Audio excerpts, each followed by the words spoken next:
All right, we're back with live Q&A. Again, I'm Chris. This is Zach.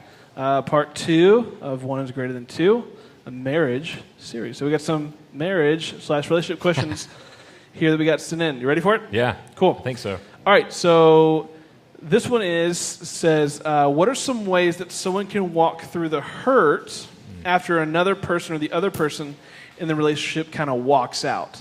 And I'm not sure if they're talking about necessarily a marriage, or maybe a dating relationship, or it's kind of different levels. So what would you say about that? Tough, How do you deal man, with a hurt?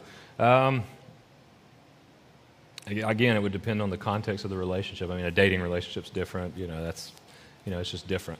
But in a marriage relationship, I mean, when one spouse is hurt and just give up on it, that's tough. That's somebody that you've been committed to. You feel like your relationship with God's been good, and your relationship with them's been good. And again, it all has to be, like I said, it's all got to work together, or it's going to fall apart. The goal isn't hurt. The goal is intimacy and connection. Man, I would say you just got to. It sounds like such a cliche answer, but you got to figure out what maybe God wants to teach you, or even teach them in that. I've seen relationships look like they're falling apart, and somehow God creeps in and does something, even through the hurt, through the pain, and He can use that pain. Absolutely. To build them stronger. I think even, what do you think about this? I heard this week of and this is more in the context where someone's talking about toddlers. Yeah. Right?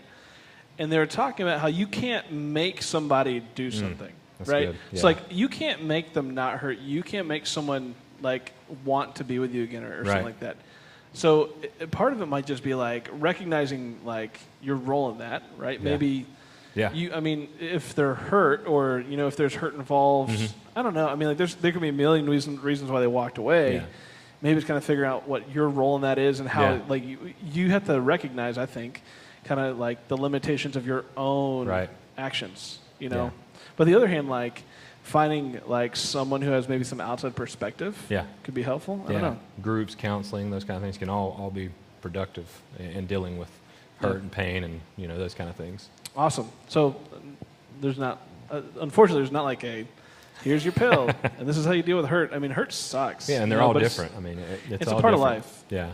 And again, I do want to say that when it comes to an abusive type relationship, if we're called to forgive and walk in forgiveness, but there are limits and lines. So I always want to be clear about that. Yeah, absolutely. Sometimes in a church sense, they hold so dearly to that commitment they allow crazy things to happen sometimes. So we're not saying that. No.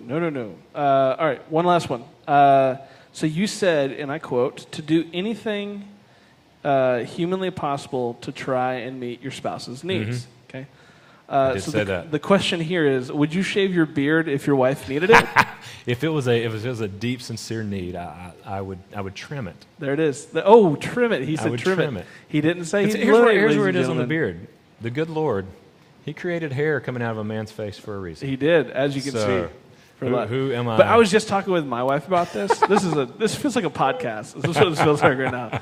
But yours goes out, there's volume. Mine just becomes pretty hair in a man's face. It's weird. It's all straight, and it's just not what you're looking for in a long beard. So I have to keep it well. I have a feeling I'm in for a conversation on the way home now anyway. So I think she might have been the one who sent the question in.